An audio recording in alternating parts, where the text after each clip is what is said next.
네, 굿모닝 투자의 아침 2부 시작하겠습니다. 6월에 FOMC 회의가 이제 끝이 났습니다. 참 많은 화제를 낳았었는데 제가 2부에서는요, FOMC 회의 결과 정리해드리면서 한국 경제 전반에 대해서 좀 집중적으로 점검해드리는 시간을 가질 겁니다. 당초 연준에서요, 이번에 회의 통해서 뭐 경제 전망을 어떻게 내놓을 것이냐, 그다음에 금리 인상 관련해서 어떤 이야기 풀어놓을 것인가, 또 하나 달러화에 대해서 어떤 시각을 가질 것인가 하는 부분인데 정리가 됐어요. 네, 그렇지만 이 시장의 흐름을 바꿔놓을 정도의 이야기는 나오진 않았습니다. 전반적으로는 비둘기파적이었다라는 평가가 나오고 있고요. 주식시장은 오늘 새벽에 소폭 상승했고 달러화는 이런 성명서와 기자회견이 진행되는 중에 약세로 좀 돌아섰다라는 점 특징적인 부분으로 좀 참고를 해보셔야겠습니다. 네, 우리가 뭐 미국 금리 인상 관련해서 워낙 또 영향 많이 받고 있기 때문에요. 우리 경제 전반에 대해서 다각적인 시각을 또 점검해보는 시간을 갖겠습니다. 자, 먼저 우리 뉴욕 증시 어떻게 좀 반응을 했을지 잠시 언급을 해주셨지만은 좀 현지 연결해서 들어봤으면 좋겠어요. 네, 조금 더 자세한 내용을 짚어볼 필요가 있겠죠. 자, 지금 한국경제신문 이심기 뉴욕 특파원 전화 연결돼 있습니다. 안녕하세요. 안녕하십니까? 네, 안녕하십니까? 네, 자, FOMC 결과 이후에 뉴욕 증시는 소폭이지만 상승권에서 거래를 마감 지었습니다. 자, 자세한 시장 움직임 짚어주실까요? 네. 깜짝 발표는 없었다. 이날 나온 연방공개시장위원회, 즉 FOMC 6월 회의 결과에 대한 이곳 월가의 반응입니다. 이날 FOMC 회의에서 위원들은 미국의 기준금리인 연방기금금리 목표치를 종전과 같은 0에서 0.25%로 유지하기로 결정했습니다. 제니 옐런 의장도 아직 기준금리를 언제 올릴지 결정하지 않았으며 경제 여건이 아직 금리 인상을 정당하지 않는다고 밝혔습니다. 이날 오전까지 소폭 하락하며 FOMC 회의 결과에 촉각을 곤두세우던 뉴욕 증시도 성명서가 공개되고 옐런 의장의 기자회견이 시작되면서 곧바로 증가세로 돌아섰습니다. 증시는 성명서 내용에 대해 도비시, 즉 온건했다는 반응을 보였고 금리 인상 시기에 대해 명확한 신호 없이 경제가 개선되고 있다는 평가를 내린 것에 만족했습니다. 이날 다우지수는 0.17% 오른 17,935.14로 장을 마감했습니다. S&P 500 지수도 0.20% 상승한 2,100.38로 올라섰고 나스닥 지수도 0.18% 전진한 5,064.88로 하루를 마감했습니다. 하지만 이날 FOMC 성명서와 옐런 의장의 기자회견은 시장의 기대에 부합했을 뿐 점진적인 금리 인상에 대한 신호를 줬다는 점에서는 이론의 여지가 없는 것으로 해석됩니다. 성명서는 이전의 4월 회의 때와 달리 미국의 경제가 안정적인 회복 국면에 접어들었다는 점을 강조했고 하반기 금리 인상의 기대가 적절하다는 옐런 의장의 언급도 있었습니다. 월스트리트 저널과 블룸버그도 FOMC 결과가 복합적이었다고 해석했습니다. 성명서 내용을 구체적으로 보면 4월 회의에서는 1분기 겨울이라는 계절적 요인으로 인해 성장률이 둔화되고 있다고 했지만 이번에는 경제활동이 점진적으로 확장되고 있다고 표현했습니다. 고용시장에 대해서도 점차 회복되고 있다는 표현 대신 상승 국면으로 접어들었으며 다소 강한 톤으로 긍정적인 평가를 내렸습니다. 금리 인상 시점을 결정할 때 기준이 되는 노동시장의 슬랙, 즉 완전 고용과 현재 고용 수준의 차이를 나타내는 유휴 노동도 해소되고 있다고 진단했습니다. 또 1분기 미국 기업들의 실적 악화와 투자 부진의 원인이 되었던 달러 강세와 에너지 가격도 안정화되었다고 평가하는 등 전반적으로 4월 FOMC 성명과 비교해볼 때 미국의 경기가 안정된 회복 국면에 접어들었다는 쪽에 무게감을 실었습니다. 올해 경제성장률 전망치를 기존의 2.3에서 2.7%에서 1.8에서 2.0%로 낮췄지만 내년과 2017년의 성장률 예상치는 소폭 상향 조정한 것도 이러한 판단에 따른 것입니다.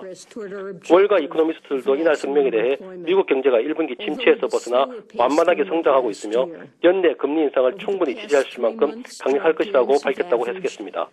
로이터는 한 투자 전문가의 발언을 인용해 미 중앙은행이 금리 인상 분위기를 조성하고 있고 투자자들도 이에 대비하고 있다고 전했습니다. 다만 일부에서는 FOMC 위원들이 4월 회의 때보다는 자신감을 갖게 된 것으로 보이지만 아직 인플레이션 목표치에 접근하고 있는지에 대해 확신하지 못하고 있다는 해석을 내놓기도 했습니다. 네, FOMC 회의 결과 둘러싼 주변 분위기 전해드렸고요. 결국 이를 토대로 해서 또 예측을 해봐야 되지 않겠습니까? 그렇죠. 월가에서의 여러 가지 해석들, 금리를 올해는 2차례 정도 인상하지 않을까 이런 전문가들의 얘기도 나오고 있는데요. 자, 전망에 대해서는 좀 어떻게 정리가 되고 있는지도 듣고 싶습니다. 네, 시장의 관심은 미 중앙은행이 언제 움직일 것이냐에 쏠리고 있습니다. 그러나 이날 옐런 의장은 기준금리 인상 시점을 유추할 만한 언급이나 다음번 회의 때 금리 인상을 하지 않겠다는 등의 구체적인 내용은 언급하지 않았습니다. 대신 기자회견에서 연내 금리 인상이 적절하다고 생각하느냐는 질문에 분명히 대부분의 FOMC 위원들은 올해 금리를 올리는 것이 적절하다고 기대하고 있다고 답했습니다. 이는 지난달 올해 한 어느 시점에는 기준금리를 높이기 위한 초기 조치에 나서고 통화정책의 정상화 절차를 시작하는 게 적절하다고 생각한다고 밝혔던 내용과 일치하는 발언입니다. 최근 크리스틴 라가르드 국제통화기금 총재가 기자회견을 열어 미국이 금리를 올리려면 물가나 임금이 오를 것이라는 명백한 신호가 있어야 한다며 올해가 아닌 내년 상반기에 금리를 올리는 것이 낫다며 금리 인상 연기를 요구했지만 예정대로 올해 안에 금리 인상에 나서겠다는 뜻을 재확인한 것입니다. 월스트리트 저널도 미 중앙은행이 점진적인 금리 인상의 신호를 보냈다고 이날 회의 결과를 해석했습니다. 월가는 미 중앙은행이 올해 0.25%포인트씩 한 번 또는 두 번의 금리 인상이 유력하다고 해석하고 있습니다. 비록 이날 이 회의에서는 만장일치로 기준금리를 현재 0에서 0.25%로 유지했지만 17명의 FOMC 위원 중 대다수인 15명은 올해 금리 인상을 지지하는 것으로 나타났습니다. FOMC 위원들의 금리 전망을 나타내는 점도표를 보면 올해 말 기준금리의 중간값은 연 0.65%로 나타났습니다. FOMC 회의는 1년에 8번, 6주에서 8주 간격으로 열립니다. 이번까지 4번을 개최했고 연말까지는 7월과 9월, 10월과 12월 4번의 회의가 남았습니다. 이 중 7월과 10월은 별도의 기자회견이나 경제 상황 전반에 대한 평가 없이 성명서만 나옵니다. 통상 기준금리 인상과 같은 중요한 이벤트를 결정할 경우 중앙은행 의장이 직접 기자회견을 열어 배경을 설명했습니다. 현재 제로금리 수준을 감안할 때 연말까지 한 번 또는 두 번에 걸쳐 금리를 0.5%포인트 인상할 수 있다는 추론이 가능하지만 금리 인상 속도가 점진적일 것이라는 점을 감안하면 9월과 12월에 각각 0.25%씩, 25%포인트씩 인상하는 것이 유력하다는 것이 골드만삭스를 비롯한 월가 투자은행들의 분석입니다. 다만 옐런 의장도 향후 경기 전망의 불확실성을 감안해야 한다며 단서를 달았습니다. 즉, 노동시장이 더 개선되고 인플레이션이 중기적으로 2% 목표치를 향해 근접한다는 합리적 확신이 들 때 기준금리 인상이 적절하다고 기대한다며 단서를 남긴 것입니다.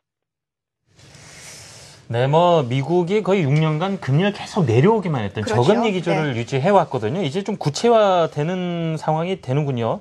지금 현재 봤을 때 9월과 12월 회의에서 두 차례 걸쳐서 0.25%포인트씩 인상하지 않겠는가라는 것이 좀 시장의 전반적으로 좀 굳어지고 있는 상황이군요. 예. 네, 10년 만에 첫 번째 금리 인상이 임박해 오고 있다는 점 확인을 해주시고요. 지금까지 한국경제신문 이심기 뉴욕 특파원과 함께했습니다. 고맙습니다. 수고하셨습니다. 네, 감사합니다. 자, 이 연준 회의가 끝나고 이제 성명서가 발표되지 않습니까? 네. 그리고 자넷 옐런 의장이 이제 또 기자회견 통해서 기자들과 질의응답을 받는데, 옐런 의장이 또 어떤 얘기했을까 상당히 궁금하고요. 다음에 시장의 외신 반응이라든가 네. 또 SNS 통해서 어떤 글들이 올라왔을지 우리 저기 이나연 캐스터 그리고 최유리 외신 캐스터 두 분이 준비를 해주셨거든요.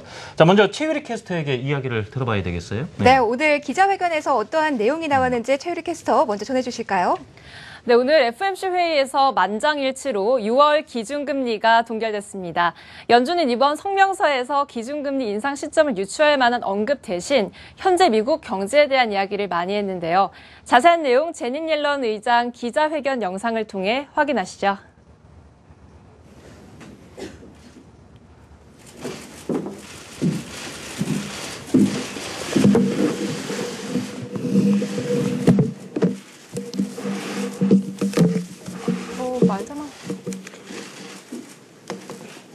Good afternoon.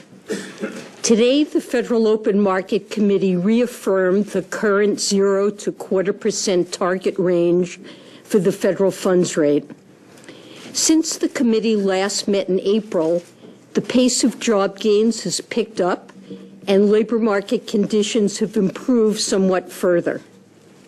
Inflation has continued to run below our longer-run objective, but some of the downward pressure on inflation resulting from earlier sharp declines in energy prices is abating. 네, 영상에서 보셨듯이 미국 경제가 나아지고 있다고 연준은 긍정적으로 보고 있는데요. 또 오늘 연준위원 17명 중 15명이 연내 금리 인상이 될 것이다 라고 답했습니다. 공식 기자회견에서는 어떤 이야기가 나왔는지 다시 확인하시죠. He continues to judge that the first increase in the federal funds rate will be appropriate when it is seen further improvement in the labor market and is reasonably confident that inflation will move back to its 2% objective over the medium term. At our meeting that ended today, the committee concluded that these conditions have not yet been achieved. It remains the case that the committee will determine the timing of the initial increase in the federal funds rate on a meeting-by-meeting basis, depending on its assessment of incoming economic information and its implications for the economic outlook. let me emphasize that the importance of the initial increase. 옐런 의장은 금리 인상을 점진적, 즉 매 회의 때마다 0.25%씩 올리겠다고 말했는데요. 또 지난번처럼 합리적 확신이 들 때 금리 인상을 하겠다고 말했습니다. 다음 FOMC 회의는 7월 28일부터 이틀간 열립니다. 네, 금리 인상 결정하기까지는 좀 확실한 결정적인 좀 증거가 필요하다라는 네. 식으로도 말씀해 주셨고요. 장기 금리 전망 봤을 때도 전반적으로 예전에 비해서는 또 낮춰진 그렇죠. 네, 이런 분위기가 들었습니다. 자, 이번 회의를 두고 외신에서 보인 반응들도 상당히 궁금하고요. 또 SNS에 이 전문가들의 솔직한 이야기들이 많이 올라와 있을 텐데 이 내용은 이나영 캐스터가 전해 주시죠. 네, 앞서 영상에서 보셨듯이 서프라이즈는 없었습니다. 6월 FOMC 회의에서 기준금리는 동결했고 앞으로 올해 안에 기준금리를 점진적으로 인상할 것이다 라는 입장을 재확인하는 정도였습니다. 이에 대해서 외신들은 실망 아닌 실망감을 표출하고 있는데요. 먼저 비즈니스 인사이더 헤드라인부터 살펴보시죠. 비즈니스 인사이더는 미국 페드가 아무 일도 하지 않았다라면서 약간 실망감을 나타냈습니다. 3월 FOMC 회의 성명서와 거의 대부분 비슷한 문구를 사용했다는 점을 꼬집었습니다. 그리고 CNN 머니 기사 살펴보시죠. 먼저 CNN 머니 쪽에서는 6월 금리 인상은 없다면서 9월 가능성이 높아졌다라고 분석하고 있었습니다. 그리고 CNBC에서 볼까요? 옐런은 금리 인상 시기보다 속도가 중요하다라고 발언한 것에 더 초점을 맞춰서 헤드라인을 뽑았습니다. CNN 머니 기사를 통해서 그 FOMC 회의 성명서 문구가 어떻게 변화했는지 살펴보실까요? 먼저 제목부터 비장합니다. 미국인들여 준비하라. 금리 인상이 코앞에 다가왔다라는 제목인데요. 지난해 12월 상당기간 문구가 제거됐습니다. 상당기간 초저금리를 유지하겠다 해서 상당기간 문구가 제거되면서 인내심 문구로 대체가 됐었는데요. 올해 3월에 이 인내심을 발휘하겠다라는 문구마저도 제거가 됐습니다. 현재는 이제 회의 때마다 미팅 바이 미팅 베이시스라는 문구로 이제 대체가 됐는데요. 이 많은 전문가들은 옐런이 금리 인상을 위한 포석을 아주 잘 깔고 있다라고 분석하고 있습니다. 이제 트위터 반응도 함께 살펴보시죠. 먼저 민재 월스트리트저널 기자입니다. 민재 월스트리트저널 기자는 9월 금리 인상 가능성이 낮아졌다면서 보다 비둘기파적으로 해석하고 있었습니다. 그리고 다음 트윗으로 넘어가 보실까요? 다음 트윗은 옐런이 시기보다 정도에 집중하고 있다라는 모하메드 엘 엘리안의 알리안츠 자산운용가의 트윗인데요. 먼저 옐런이 그 첫 시기, 금리 인상이 일어나는 첫 시기보다는 어떤 속도로 이루어지느냐가 더 중요하다고 말한 것에 더 집중하는 모습이었습니다. 이제 다음 트윗으로 넘어가 보시죠. 다음 트윗은 마켓워치에서 나온 기사인데요. 미국 페드의 점도표를 분석하고 있습니다. 이제 전체 금리 인상의 궤도가 앞서 말한 대로 더 중요하다라는 분석도 역시 함께하고 있었는데요. 미국 점도표를 함께 보실까요? 이 마켓워치는 페드 위원들 간의 의견차가 더 크게 나오고 있다라고 설명했습니다. 먼저 점도표를 보시면요. 이 페드 위원들의 올해 기준금리 인상 전망치는 크게 다르지 않습니다. 17명 중 15명이 올해 안에 기준금리가 인상될 것으로 보았고요. 내년과 후내년에는 더 큰 의견차가 존재하고 있습니다. 이렇게 미국 점도표까지 트위터 반응 살펴드렸습니다. 네, 여러 가지 이야기들 나왔습니다. 네. 시장 반응도 그랬지만 외신에서도 비슷한 이야기를 했습니다. 언제보다는 어떤 속도로가 이제는 시장의 화두가 됐는데요. 시장 흐름을 보면서 그리고 경제 지표를 보면서 옐런 의장이 반응을 하겠다라고 한 점이 여전히 신중하게. 네네, 그렇죠. 예. 어느 정도의 안도감을 안겨준 것 같습니다. 준비하신 내용 잘 들어봤습니다.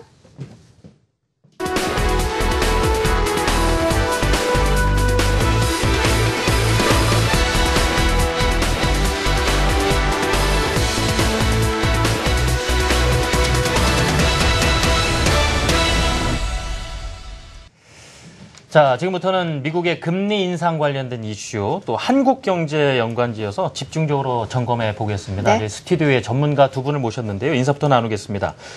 건국대학교 금융IT학과 특임 교수이신 오정근 교수님 모셨습니다. 어서 오십시오. 안녕하십니까? 네, 반갑습니다. 네. 그리고 또 한 분 계시는데요. 하나금융경영연구소 장보영 실장님 나와 계십니다. 실장님 어서 오세요. 어서 오십시오. 안녕하십니까?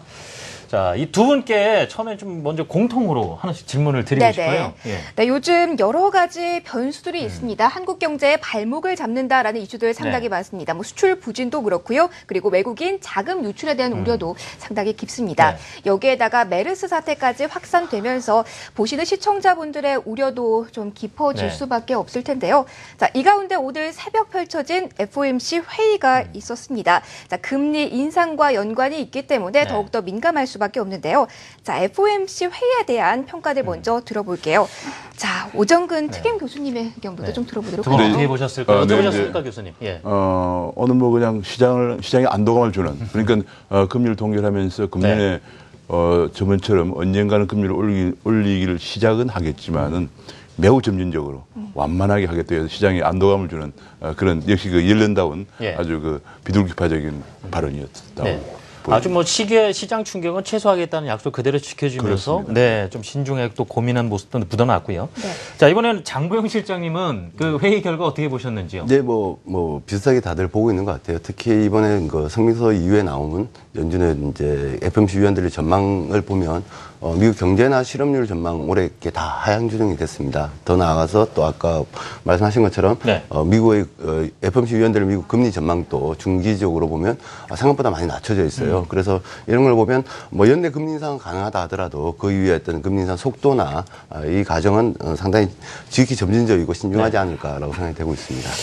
그렇다면요, 이것도 하나 여쭤야 되겠습니다. 금리 인상이 시작되면 아무래도 한국 경제에 어느 정도 영향이 있을 것인가. 자금 네. 이탈 관련해서도 좀 고민이 깊으신 분들 있을 텐데 이 부분에 대한 조언도 여쭙고 싶거든요. 고 교수님 어떻게 보시는지. 미국 금리 올리면 크게 한 두 가지 생각을 예. 했습니다. 하나는 이제 미국 금리 인상되면은 진짜 우리가 이제 가계부채가 워낙 많기 때문에 한국에도 금리를 올릴 수밖에 없습니다. 왜냐하면 그 아무래도 자본 유출이 되니까. 그러면 금리가 좀 올라가면은 네. 현재 가계부채가 약 1,100조 정도 되고 혹은 또 이제 그 비영리 가계 법인까지 다 포함하면 1,300조 정도 되는 규모이기 때문에 이자 부담이 증가해서 소비를 상당히 좀 제약하는 요인이 될 거고요. 그다음에 이제 그 자본 유출 문제인데 자본 유출에 대해 지금 현재 외환 사정이 많이 좋아졌습니다. 과거에 많이 좋아졌지만 그러나 여전히 좀 안심하기에는 조금 부족하지 않느냐 해서 안심하긴 부족하다. 예, 어떤 조금 더 의미죠? 이제 우리가 이제 외환보유가 3,700억 달러 정도 있습니다. 그런데 이제 주식시장에 들어와 있는 돈, 채권시장에 들어와 있는 돈, 그다음에 이제 단기 외채 이런 거 생각하면 뭐 지금 당장 충격은 아니겠지만 네. 1차적으로 우리보다 더 취약한 신흥시장국이 충격이 오고 그다음에 이제 한 몇 개월 지나서 2차 파급 효과가 한국에 올 가능성을 대비를 미리미리 하는 것이 좋겠다는 생각입니다. 네. 네. 자, 그런 것과 연관을 지어서 외국인 자금 유출에 대해서도 시장에서 많은 코멘트들 나오고 있을 것 같습니다. 자, 그렇다면 미국의 금리 인상을 최소화하기 위해서는 어떠한 대응책들이 좀 사전에 필요할 것으로 보시나요, 장 실장님? 네, 뭐 금리 인상에 따라서 이제 내외 금리 차가 확대되니까 특히 한국은행이 금리 인하를 추진하는 뭐 이런 어떤 과정이지 않습니까? 그래서 내외 금리 차가 확대되면 당연히 이제 외국인 자금의 어떤 이탈 압력들이 클 수밖에 없는데, 근데 아까 그 오 교수님께서 말씀하신 것처럼 한국 외환 사정이 옛날보다는 좀 많이 좀 개선된 것도 있고요. 그리고 또 한국 사회를 바라보는 어떤 국제 투자자의 시선도 과거에는 우리가 보면 대외 불안이 생기면 우리가 더 예민하게 반응하는 패턴이 있었는데 2013년 이후로 보면 약간 이제 연어시는 시장과 우리가 좀 차별화되는 양상도 있는 것 같아요. 그래서 이런 부분을 고려한다라면 이렇게 마냥 뭐 이렇게 걱정할 필요는 없지 않을까 생각도 하지만 아무래도 이제 불확실성이 큰 영역이다 보니까 사전적인 어떤 대비가 필요할 텐데요. 혹시나는 차원에서 또 대비. 근데 이제 뭐 외화 자금 유출은 어차피 뭐 금리나 시장 흐름에 따라 움직일 수밖에 없는데 오히려 그 근저에 이제 우리 경제의 어떤 취약성들이 어디 있는가. 만약 이게 연준의 금리 인상과 맞물려서 불거진다라면 뭐 상당히 이제 크게 흔들릴 수도 있는 네. 거고요. 뭐 이런 부분들에서 이제 우리나라의 어떤 취약성들을 이제 다지는데 좀 더 초점을 맞춰야 될 필요성이 있지 않을까 생각을 하고 있습니다. 당장에 뭐 자금이 빠져나고 이런 거에서의 좀 좌지우지하기보다는 근본적인 취약점 찾아서 하는 것이 좋겠다. 네네. 말씀 정리해 주셨습니다. 이에 대한 좀 대비가 좀 예. 필요한 시점일 것 같은데, 자, 그렇기 때문에 네. 하반기 남은 회의에 대한 관심도가 더욱더 높아질 수밖에 없습니다. 지금 네 차례 남아 있어요. 7월, 9월, 10월, 12월. 네. 그 연준의 이제 회의 일정과 함께 그에 따른 이슈들을 좀 일목요연하게 정리를 해드릴까 하는데요. 자, 이 내용은 최유리 캐스터가 준비해 주셨습니다. 들어보겠습니다. 네, 말씀하신 대로 이제 앞으로 FOMC 회의는 7월, 9월, 10월, 12월 4번 남아 있습니다. 먼저 7월 28일에서 29일 FOMC 회의 열리는데요. 이 회의 때는 연준이 2분기 경제를 어떻게 보고 있는지, 그리고 향후 9월 혹은 12월 중 언제 금리 인상이 될 수 있을지 단서가 될 것으로 보입니다. 8월에는 잭슨 홀 미팅이 열립니다. 이 미국 와이오밍주에서 경제 정책 전문가들이 모여서 토론을 벌이는 자리인데요. 하지만 옐런 의장은 중요한 시기에 이 시장에 혼란을 불러일으킬 수도 있다며 참가 거부 의사를 밝혔습니다. 9월 16일에서 17일 FOMC 미팅 때는 오늘처럼 제닛 옐런 의장의 기자회견도 함께 열립니다. 전문가들 대부분 지금 금리 인상 시기를 9월로 보고 있는데 오늘 나온 연준의 점도표에서 금리 인상폭은 0.625%로 제시됐습니다. 10월 FOMC 회의 때는 반면 기자회견은 예정돼 있지 않고요. 대신 미국 경제 지표 많이 나옵니다. 2주 전에 나오는 소매 판매 지표들 주목하셔야겠습니다. 마지막으로 12월 15일에서 16일 FOMC 회의가 열리는데요. 이때는 제닛 옐런 의장의 기자회견도 함께 포함되어 있습니다. 또 많은 전문가들이 9월 혹은 12월 중 한 달 중 이 금리 인상이 될 것이다라고 설명하는 만큼 12월도 중요합니다. CME 조사에서는 시장 참여자들 67%는 12월에 금리 인상이 될 것으로 전망한 상태입니다. 지금까지 FOMC 회의 향후 일정 정리해드렸습니다. 올해 좀 큰 틀에서요. 9월, 12월 이쯤에서 뭐 금리 인상 얘기가 좀 많이 가시가 구체화되고 있구나라는 틀에서 좀 차원에서 받아들여주시 바라고요. 자, 지금부터는 이 한국 경제 하반기 어떻게 볼까 지금 시각도 정리를 해봐야 될 것이고요. 여러 가지 대외 변수들 점검을 해봐야 될 텐데요. 이와 관련해서 먼저 이 두 분 전문가와 말씀 나누기 이전에 저희 기자 리포팅 통해서 어떤 내용들이 좀 회자되고 이제 정리를 한번 해보는 시간을 가졌으면 합니다. 지금 코스피 같은 경우에도 두 달 가까이 좀 조정장이 이어지고 있는 상황입니다. 이번 주 월요일부터 이 상하한폭 가격 제한폭이 확대됐음에도 불구하고 여전히 좀 뭐라 할까요? 빨간불이라보다는 파란불이 좀 많이 켜져 있는 상황이거든요. 네, 맞습니다. 주식 시장에 대한 우려도 좀 깊어지고 있는데요. 돌파구 마련이 쉽지가 않습니다. 자, 하반기 어떠한 변수들이 남아있는지 정리해드리도록 하겠습니다. 신동욱 기자가 보도합니다. 최근 국내 주식 시장은 녹록치 않은 상황입니다. 한 달간 계속된 메르스 여파에 그리스 디폴트 리스크는 여전히 증시를 괴롭히고 있습니다.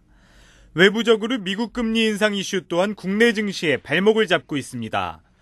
전문가들은 단기 조정 장세가 불가피한 상황이지만 장기적으로 국내 증시 반등 가능성에 무게를 두고 있습니다. 금리 인상에 대한 이벤트보다 이 금리 인상에 대한 속도 그리고 레벨이 얼마나 가고 가는지에 대한 게 사실 더 중요한 이슈가 됐거든요. 그러니까 금리 올리는 속도는 굉장히 완만할 것이다라는 게 컨센서스거든요. 오히려 FOMC 이후에는 시장 전체적으로는 좀 분위기는 나쁘진 않을 것 같아요. 제일 중요한 건 달러화라고 볼 수 있는데 달러화는 연내 고점은 이미 좀 지나갔다고 보고 있거든요. 안 좋았던 게 이제 엔화 약세였던 부분이었잖아요. 엔화 약세는 좀 더 이제는 더 강하게 치고 가지는 못한다. 엔화 약세에 어떻게 보면 부정적인 이슈는 이미 이제 대부분의 수출주나 국내 경제에 다 미칠 만큼 미쳤기 때문에 앞으로는 이 이상보다는 어쩌면 좋아지는 국면으로 들어간다는 거죠. 하반기 최대 변수로 금리 인상과 환율을 꼽았지만 이미 시장에 선반영돼 시장에 미치는 영향은 적을 것이라는 설명입니다. 미국 금리 인상은 연내 실시가 거의 확실시된 만큼 속도 조절이 무엇보다 중요하다는 분석입니다. 엔저 약세 또한 시장에서 최저치로 내다보고 있고 악영향은 이미 시장에 미친 만큼 향후 오를 것이라는 의견이 많습니다. 이러한 분위기를 반영하듯 최근 증권사들은 하반기 증시 전망 보고서를 통해 코스피 상단 예상치를 대부분 올렸습니다. 삼성증권은 코스피 등락 범위 상단을 종전 2150에서 2250으로 100포인트 올렸고 NH투자증권과 신한금융투자 등도 예상 등락 범위를 줄줄이 상향 조정한 상황입니다. 두 달 가까이 진행된 코스피의 조정 장세가 다양한 대외 변수 속에서도 하반기 재차 반등 시도를 노리며 상승세를 이어갈지 시장의 관심이 모아지고 있습니다. 한국경제TV 신동우입니다. 네. 자, 신동욱 기자의 브리핑 뉴스 보도 들어봤고요. 자, 긴급 진단 미국 금리 인상과 한국 경제 좀 함께하고 계십니다. 지금부터는 한국 경제 중심으로 해서 주변 여건들, 변수들, 이슈들 하나씩 점검해 드릴 겁니다. 네, 전문가분들과 조금 더 자세한 네. 이야기를 나눠보도록 할 텐데요. 자, 저희가 방송 전에 두 분 전문가들께 뭔가 부탁을 드렸습니다. 한국경제의 핵심 변수 키워드 3개 정도만 꼽아달라 하고 말씀을 드렸는데요. 자, 준비를 잘 해주셨더라고요. 네. 네, 되게 궁금했어요. 두 분이 네네. 좀 공통적인 시각도 있으실 거고, 그죠? 다른 부분도 예, 다른 시각도 있을 텐데 한번 살펴봐야 되겠습니다. 먼저 이 오정근 교수님의 키워드부터 저희가 공개를 해드리겠는데요. 네. 자, 하반기 한국경제 키워드 탑 3가 되겠습니다. 먼저 이 세 번째부터 제가 공개를 해드리겠습니다. 세 번째로 꼽아주신 이슈가 바로 추가 경정 예산에 네. 관련된 내용이었습니다. 자, 두 번째가요. 역시 미국 금리 인상. 빼놓을 수가 없는 네. 이슈입니다. 네. 자, 첫 번째로 꼽아주신 이슈가 뭘까요? 환율입니다. 환율, 네네. 글쎄요, 여러분 공감을 많이 하시지 않을까도 싶은데요. 네. 자, 다시 한번 정리해드리면 환율과 미국 금리 인상 그리고 추가 경정 예산이 3가지의 키워드 꼽아주셨습니다.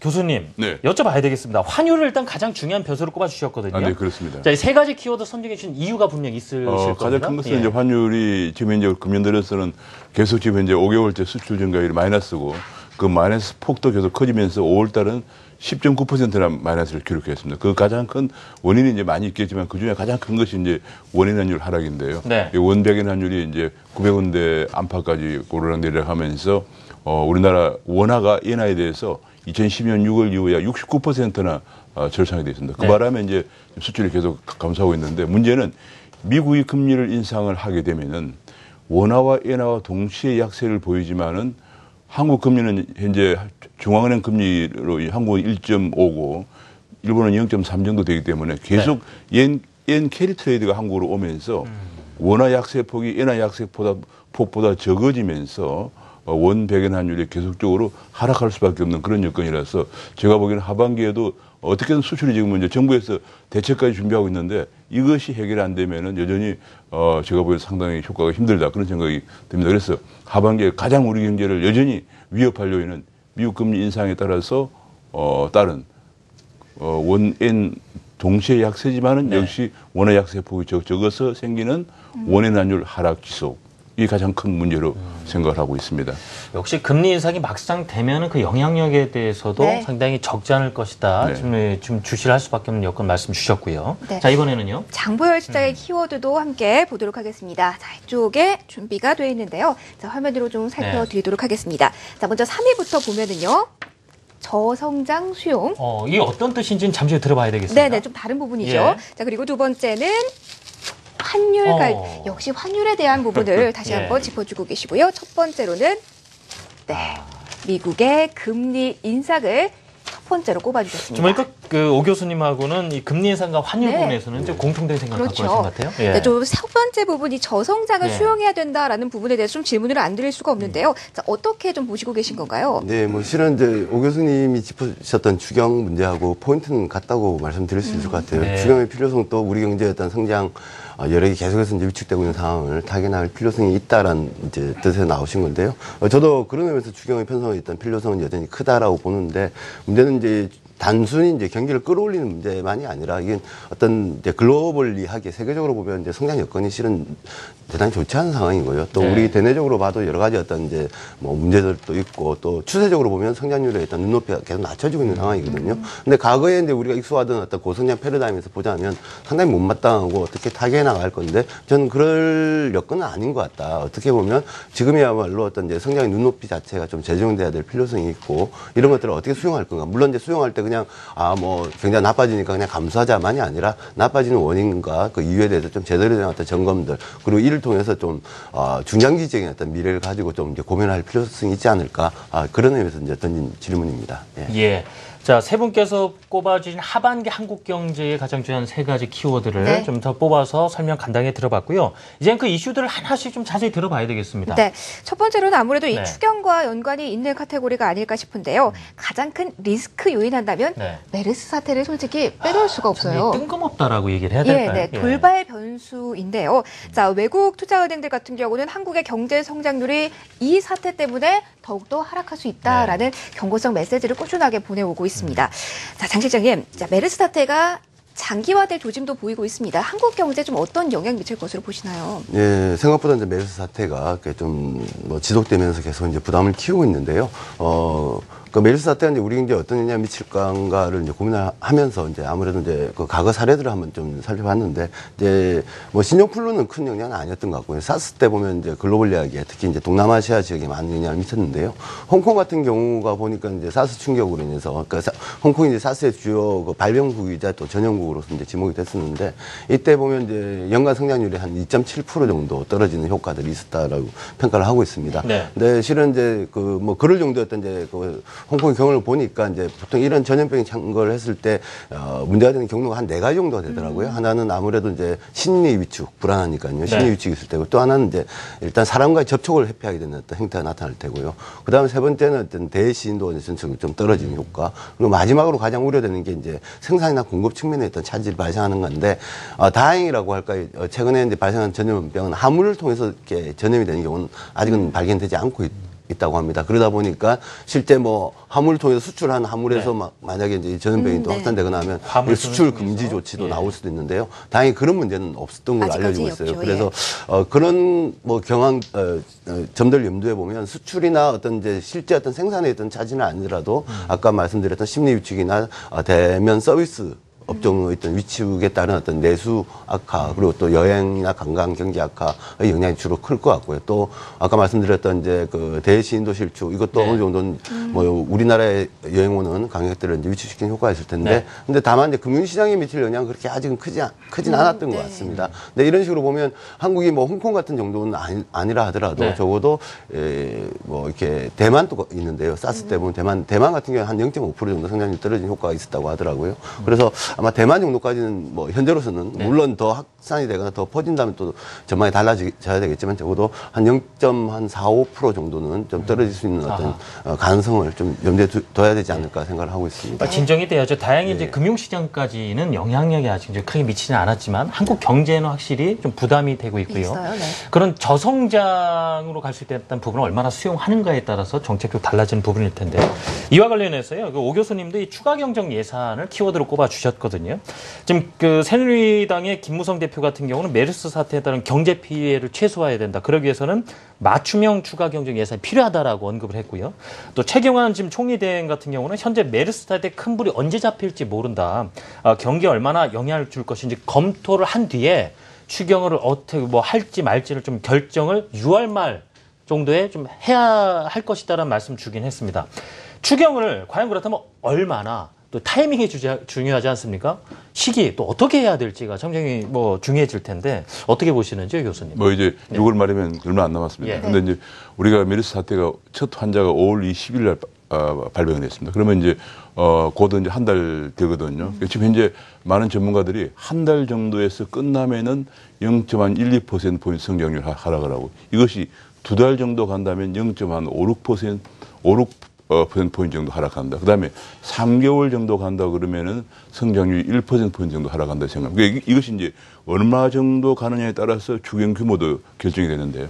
예를 들면 추경은 2013년에 17조 원 추경 편성했는데 약 0.3%포인트 성장률을 올린 것으로 분석이 되고 있습니다. 그러면 만약에 2달을 간다 그러면은 0.56%포인트 정도 성장률이 하락한 것이기 때문에 최소한 2013년 17조 원보다는 많은 한 20조 원 정도의 그 추경이 돼야만이 어느 정도 성장률이 회복이 될 수 있다. 효과가 있습니다. 그다음에 이제 거기다 한 가지 우리가 고려해야 될 건데 이번에 한국은행 금리를 낮췄기 때문에 금리 인하 효과가 0.12% 포인트 정도 있기 때문에 그걸 고려하더라도 한 20조 원 내외 정도 필요한데 또 한 가지 변수가 뭐냐면 금년에 세수 부족 사태가 우려가 됩니다. 성장률이 안 좋아지면서 그래서 아마 금년에도 9조 원에서 10조 원 정도 세수 부족이 생기기 때문에 그것까지 고려하면 규모를 더 커야 되는 그런 문제가 생기는데 여기서 제약 조건이 재정 수지 적자인데 현재 관리 재정 수지가 GDP 대비 2.1% 적자를 보이고 있는데 여기서 우리가 만약에 한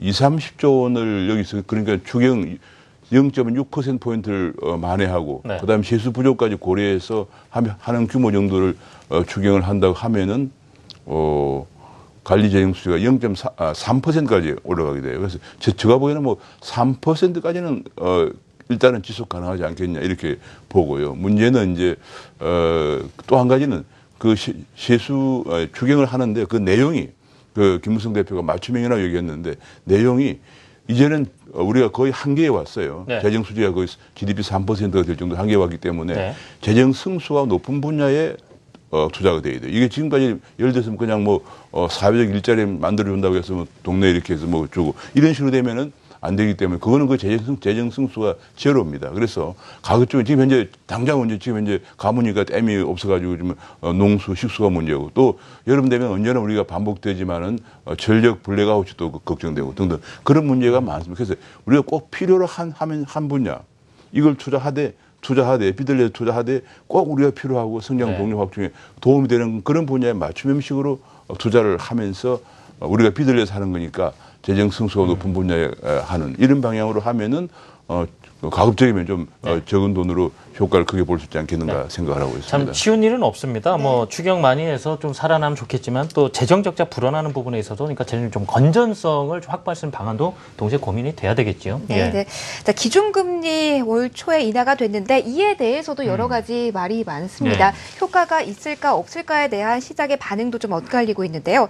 자, 기준금리 일단 내린 배경에 대해서는 수출 감소와 메르스로 인한 경제활동 감소다라고 이야기를 했는데 자, 실장님 이 기준금리 인하를 일단 한 차례 더 했습니다. 한국 경제 실질적으로 효과가 좀 미칠 것으로 보시나요? 네, 뭐 지금 시장에서 여전히 이제 반신반의하는 분위기가 많이 있는 것 같아요. 근데 이제 적어도 한 가지 분명한 것은 어쨌든 정책 당국에서 심리적 차원에서나마 경기 부양의 의지를 분명히 보여줬다는 점, 이런 어떤 시그널링 이펙트는 분명히 있다고 보고 있습니다. 근데 다만 이제 아직까지 최근에 이제 금리 인하에 따른 효력을 점검하면서 보면 주로 그 영향이 뭐 이제 부동산 경기 상승이나 아니면 가계 부채 증가로 반영이 되는 이런 또 우려들이 있는 거거든요. 근데 과거에는 이제 부채 증가가 실은 이제 어떻게 보면 이제 그 소비를 견인하거나 지탱하는 효과가 있었는데 최근에 이제 그런 어떤 효과에 대한 의문시되는 어떤 이제 실증된 연구 결과들도 많이 나오고 있거든요. 그래서 이런 부분들까지 고려한다라면 실은 아직은 이제 그 금리 인하에 따른 가시적인 효력은 이제 좀 분명하지 않다라고 봐야 될 것 같습니다. 예. 좀 아무래도 시간이 걸릴 수밖에 없는 이슈가 아닐까 싶습니다. 지금 우리 같은 경우는 한 차례 정도 또 기준금리나 더 있을 수도 있다라는 전망도 솔솔 나오고 있는 상황 아니겠습니까? 네.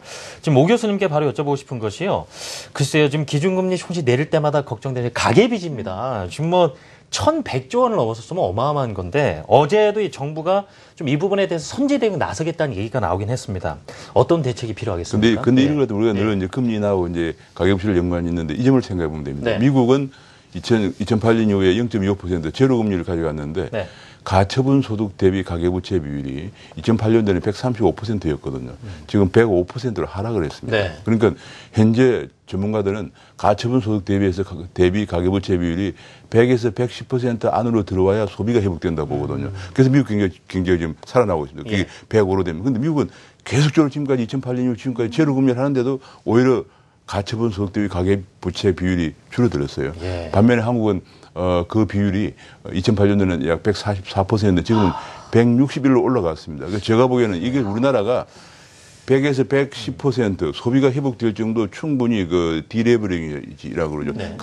가계가 부채를 줄이려면 앞으로 제가 보기엔 최소한 7, 8년 이상 걸릴 걸 봅니다. 지금 지갑을 닫을 수밖에 없네요. 그 정도로 앞으로 이것이 우리 소비와 성장을 짓누르는데 그럼 왜 미국은 그렇게 0.25%인데도 가계부채가 줄어드는가를 생각을 해요. 이걸 우리가 언제나 그냥 한국은 금리 내리면 가계부채 올라간다 그렇게 생각하면 안 되고 미국은 연준은 생각하기를 가계부채가 두 가지 하나는 이제 한국도 보면 그래요. 한국은 가계를 빌려가지고 집을 사는 주택담보대출이 한 절반쯤 되고요.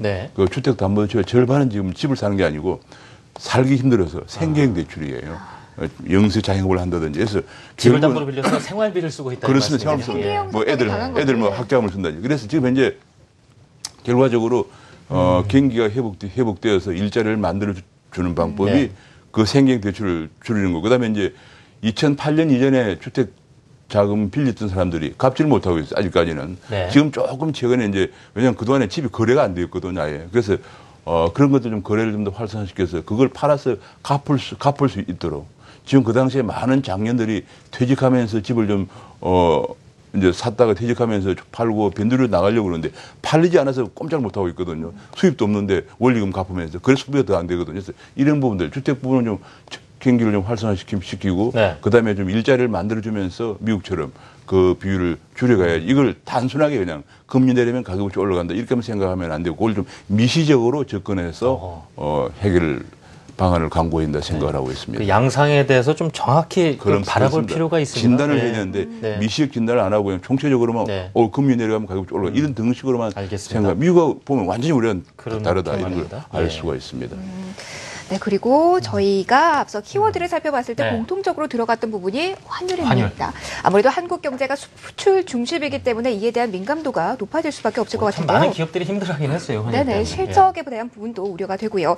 자, 그런데 지난달에 수출과 수입이 모두 큰 폭으로 감소해서 앞으로가 어떻게 되는 것인가에 대한 우려가 깊습니다. 네. 자, 최근의 수출 부진 실장님, 그 원인, 근거 어디서 찾을 수가 있을까요? 네, 일단 뭐 기본적으로 그 대수요가 이제 많이 부진한 측면이 있겠죠. 이제 미국 같은 경우 1분기에 아주 큰 폭이었던 이제 성장 둔화가 나타났고요. 뭐 이런 부분들이 당연히 이제 수출 감소로 낮다고 봐야 될 것 같고요.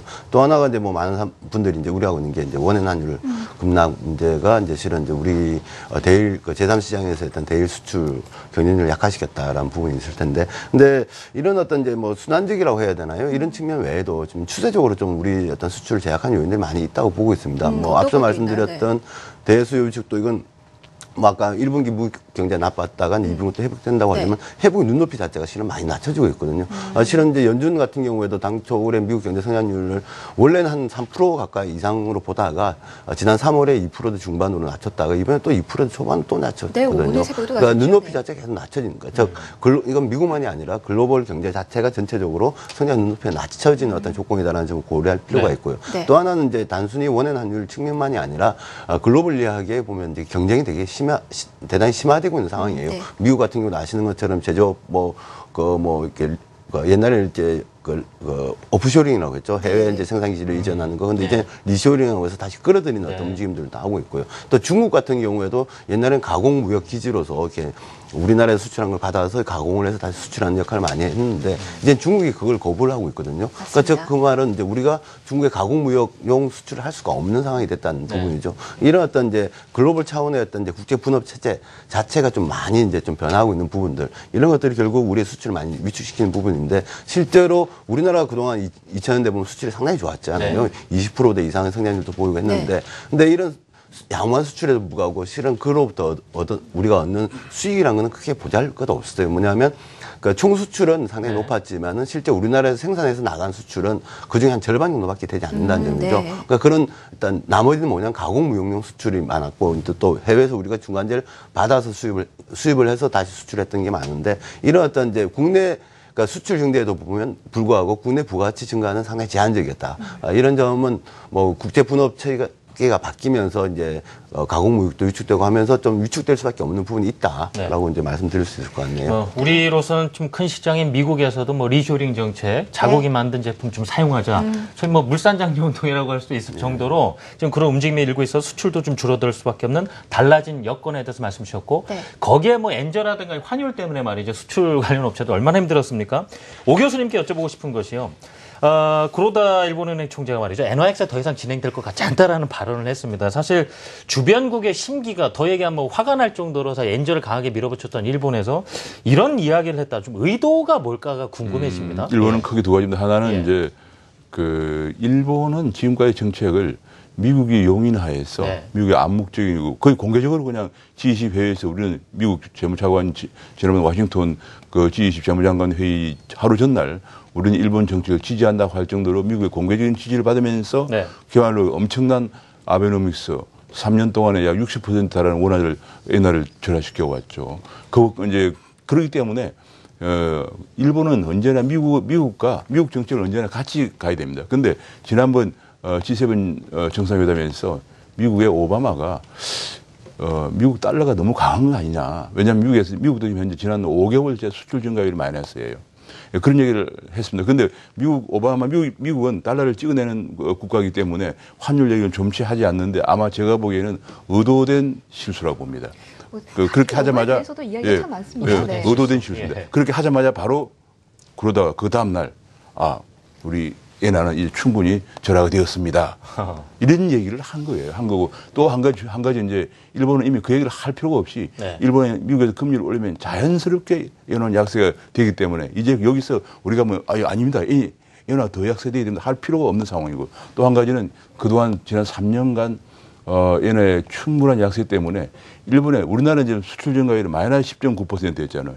일본은 지난 2년간 수출 증가율이 8%를 기록을 하면서 성장률이 이번에 전기비로 일본은 1.0, 한국은 0.8 역전이 됐습니다. 20년 불황이라고 하는 일본이 한국보다 성장률이 앞서가기 시작했거든요. 그래서 굉장히 일본은 지금 뭐라고 그럴까? 이번 1분기 성장률이 1.0이 나오고 전년 동기 대비 3.8이 나오면서 굉장히 여유를 가지게 되었습니다. 그리고 지난 3년간의 엔저 때문에 해외에 나갔던 기업들이 10개 중 1개가 일본으로 돌아오고 있어요. 네. 그런 상황이기 때문에 좀 여유를 가지고 대응하는 그런 모습을 보였다고 볼 수가 있습니다. 네, 그렇군요. 네, 여러 가지 변수들이 참 많습니다. 자, 그렇기 때문에 이 한국 경제 자체에 대해서도 3%가 아니라 이번에는 2% 성장에 대한 이야기까지 나오고 있습니다. 2.5%대까지 현재 수치가 제시됐는데 네. 제가 여러 인터뷰를 해보니까 3% 정도는 돼야지 투자할 만한 가치가 있다는 말도 나오고 있습니다. 우려가 많습니다. 장 시장님. 3%가 실제로는 가능할 거라고 보시나요? 어떻습니까? 네, 저희도 실은 이제 최근에 이제 하반기 전망을 하면서 이제 올해 경제 성장률 전망을 전체적으로 좀 재정비를 했는데요. 저희도 뭐 처음에 올해 성장률 한 3.1%까지 예상을 했었습니다만 최근에 와서는 2.7%로 결국 하향 조정을 하게 됐습니다. 이게 안타까운 일이긴 합니다만, 근데 어쨌든 이제 우리 뭐 어떤 가계 소비나 아니면 이제 이런 뭐 이렇게 수출 아까 말씀하셨지만 이 여건들이 상당히 좋지는 않는 것 같아요. 그런데 이게 뭐 어떻게 쉽게 될 수 있는 문제는 아닌 것 같고 네. 또 아까도 얘기했던 것처럼 메르스 사태까지 겹치면서 이게 좀 더 장기화된다면 우리 경제에 상당한 또 충격이 될 수도 있는데요. 이런 걸 고려한다면 더 부담이 될 수밖에 없죠. 그래서 아까 추경 편성에 대한 필요성도 얘기가 나오는 거고요. 네. 추경 같은 경우에도 뭐 실제 얼마나 그 경기 견인 효과가 있을지 모르겠지만 재정 성수 한 0.5 정도 정도가 된다고 생각을 하면 한 15에서 20조 원 정도면 네. 우리 경제 성장률 한 0.5에서 한 0.7 정도 뭐 이렇게 지탱하는 효과가 있을 수 있는데 그런다고 해도 아까 메르스 효과가 감안하게 되면 3%를 넘어서기는 쉽지 않지 않느냐 뭐 이런 생각들이 점점 많이 확산이 되고 있는 것 같습니다. 네, 일단은 뭐 지금 당장 3%의 성장을 할 수 있느냐 없느냐 그보다는 그런 추경이라든가 통해서 좀 대응을 통해서 네. 그 정도 수준 좀 맞춰갈 수 있는 노력이 훨씬 중요하다라는 말씀들 많이 들립니다. 자, 이제 좀 마무리를 해가는 정리를 하자는 차원에서요. 두 분 좀 공통적인 질문을 하나 드려보겠습니다.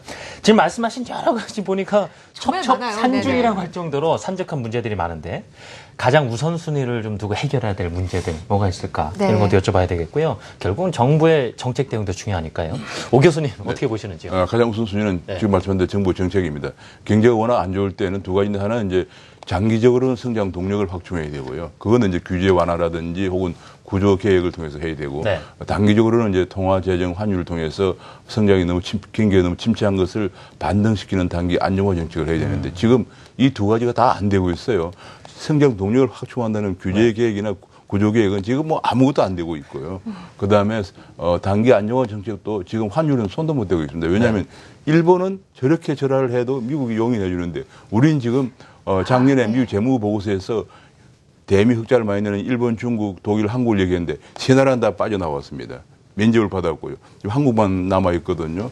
여기에 대해서 우리가 손도 못 대고 있습니다. 그래서 그런 부분들. 그 다음에 통화정책도 역시 지금 현재 미지근합니다. 지금 현재 한국은행 했다고 하지만 계속 추수적으로, 후행적으로 시장의 압력에 못 이겨서 하는 통화정책은 본래 선행적으로 해야 되는, 선제적으로 해야 되는데, 그러고 있고. 그래서 지금 현재 제가 보기에는 굉장히, 재정도 마찬가지. 재정도 뭐, 재정한다 그러면 성장 동력 확충보다는 민생 지원, 중소기업 좀 우선 급한 불을 그냥 끄다 보니까 정작 성장 동력 확충 같은 것은 안 되고 있는 그런 상황인데, 지난번에, 최경보 총리가 한국형 뉴딜 10조 원 얘기했는데, 그것도 뭐 절반은 민자를 끌어서 한다. 이런 얘기를 하고 있는데, 뭐, 민자가 투자 안 하면 안 되는 거죠. 그래서 제가 보기에는 지금 가장 중요한 것은 정책 대응이 올바로 되는 것.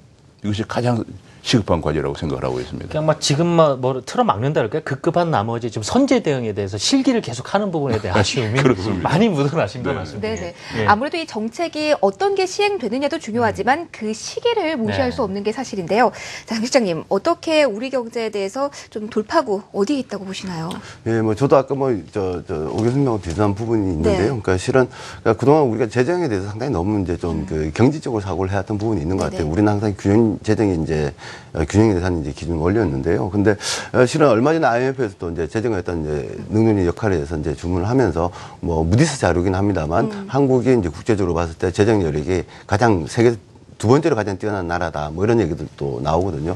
그만큼 우리가 이제 재정을 통해서 이렇게 경기에 대응하거나 더 나아가서 우리 경제의 어떤 이제 새로운 비전을 세워나가는 데 중요한 역할을 할 수 있는 측면이 있다고 생각을 하고 있습니다. 그래서 일단 재정의 일단 능동적 역할 이런 네. 부분들에 대해서 좀 더 적극적인 관심과 그 단순한 추경 편성만이 아니라 그거 아울러서 좀 그런 부분에 대해서 좀 고민이 필요하지 않는가라고 생각을 하고 있습니다. 자, 네. 짤막하게 우리 장 실장께 공통질문 하나 더 장 실장께 먼저 네네. 여쭤봐 주실까요? 너무 예. 어떡하지라는 반응만 끌어낸 것 같아서요. 좀 부정적인 얘기 네네. 좀 긍정적인 모멘텀, 좀 호재 네. 어디 있을까요, 분명히 있을 시장에? 텐데. 네네. 저는 뭐 계속 강조하고 있는 게 앞서도 잠깐 얘기를 했습니다만 네. 우리 경제가 과거에 비해서는 많이 좀 안정되고 개선된 측면이 있습니다. 특히 이제 우리는 항상 아까도 말씀드렸지만 뭐 그런 말이 있죠. 미국이 기침에 걸리면 뭐 세계는 독감에 걸리고 네, 맞아요. 한국은 뭐 네. 사스에 걸린다 이런 농담까지 있었는데요.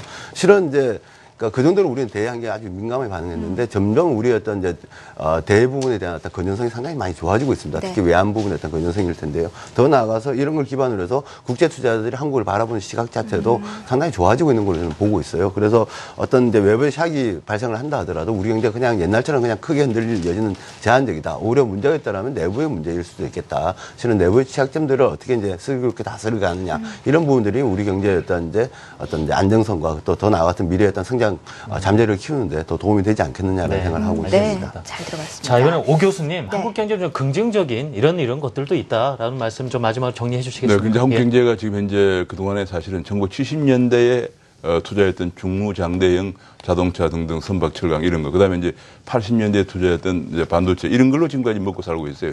지난 30년간은 별다른 투자 없이 먹고 살았는데 최근 들어서 근데 벤처 캐피탈이 좀 증가한다든지 엔젤 투자가 증가한다든지 해서 최근에 그런 이제는 이제 우리가 중후장대형은 한계가 있습니다. 임금이 워낙 올라갔기 때문에 또 중국 추격. 그래서 최근에 보니까 약간 그런 청년들 중심으로 IT 중심으로 해서 창업들이 증가하고 있고 네. 그 창업을 지원해주는 벤처라든지 엔젤 투자가 증가하는 이런 모습을 보이면서 좀 우리 경제가 이 부분을 잘하면은 정부도 창조 경제 육성에 역점을 두고 있으니까 좀 우리 경제가 구조 변환을 할 수 있지 않겠는가 하는 생각을 합니다. 네. 자, 이렇게 해서요. 지금까지 좀 한국 경제 특히 하반기에 좀 어떤 환경에 노출이 됐는지, 어떤 시각을 가져야 될지, 역시 어떤 대응도 중요하다는 네. 말씀하면서 두 분의 이야기 들어봤습니다. 지금까지 건국대학교 금융-IT학과 오정근 특임 교수님, 그리고 하나금융경영연구소 장보형 경제연구실장님과 말씀 나눴습니다. 두 분 감사합니다. 고맙습니다. 감사합니다.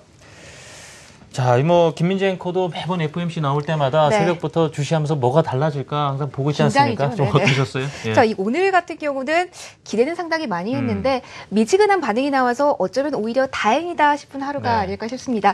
자, 한국 시장도 조금은 긍정적인 하루가 됐으면 네. 하는 바람이 또 있네요. 네. 그래요. 뭐 미국 금리 저희가 계속 주신하고 있지만 네. 당장 이제 하반기에 오히려 시장에 당장 영향을 줄 가시권에 들어갈 것 같고 지금 당장 보니까 우리 내부의 문제가 더 크죠. 상당히 네. 빨리 좀 해결을 해나가야 되겠다는 생각 많이 드셨으리라 봅니다. 네. 자, 저희가 지금 2부 1시간 동안 특집 프로그램으로 여러분과 함께했습니다. 시청해주신 여러분 감사합니다. 인사드립니다.